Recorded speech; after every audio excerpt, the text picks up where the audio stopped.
Hit your boy with a follow. All right, guys, we have finally reached our #1 spot.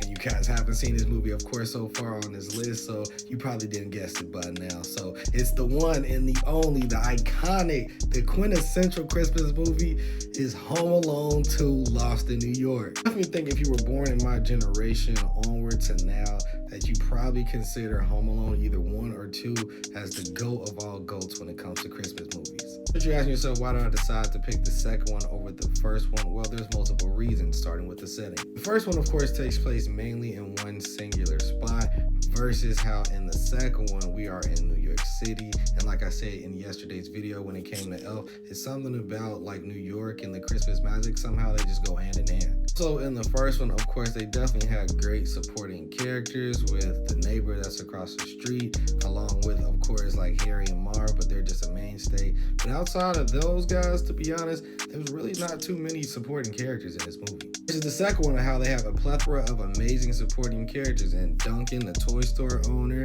the hotel workers, and Tim Curry and Rob Schneider, to the bird lady, to not just that, New York City itself is the biggest character of them all in this film. I feel like the traps were better in this movie. They were more dynamic, given the opportunity for Harry and Marv to act a lot more goofy. And to be honest, I'm pretty sure Kevin McAllister, if this was real, committed murder about 10 times in this movie. And in my opinion, I definitely think that this is the best depiction of how Christmas morning looks at the end of the movie for sure.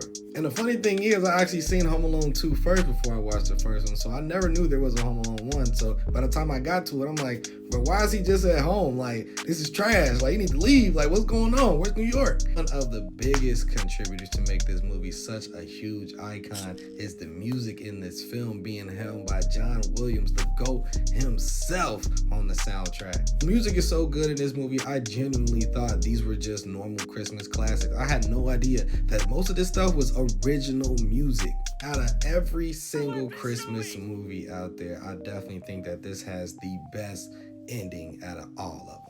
Oh yeah, not to mention the fact that the main character was named Kevin and he had the same name as me. He had me as a kid like, bruh, there's 3 people in this world with the same name as me? This doesn't make sense. So this must be about me. I was a kid, so just leave me alone about that. But I genuinely thought this movie was about me. And I could genuinely go on and on all day about how amazing this movie is and how much it means to me. Because not just this is my #1 Christmas movie of all time, I definitely think that this is in my top 10 films of all time. With all that being said, guys, that is my #1. I definitely want to thank you guys for being on this journey from 10 to 1 to see what was going on in my top 10 Christmas movie list. Hope that you guys have an amazing holiday season. And lastly, I'm gonna wish you the biggest Merry Christmas, you filthy animals.